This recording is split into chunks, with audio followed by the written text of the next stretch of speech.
Introduce చేసి కూడా చెప్పాను. వీళ్ళు నేను సాధారణంగా కార్లో డ్రైవ్ చేసి వస్తాను. ఒకప్పుడు ఆయన కార్లో మా ఇంటికి తీసుకెళ్ళి దింపేవాళ్ళు.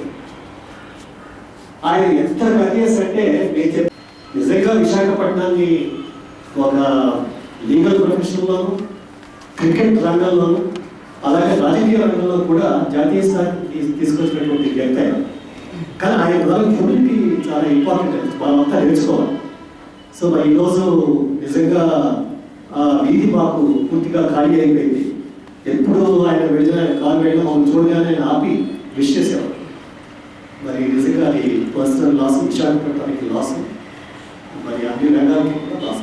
పెళ్ళిళ్ళు పేరెంటాల్లో చాలా చోట్ల కలుస్తూ ఉండేవాళ్ళని.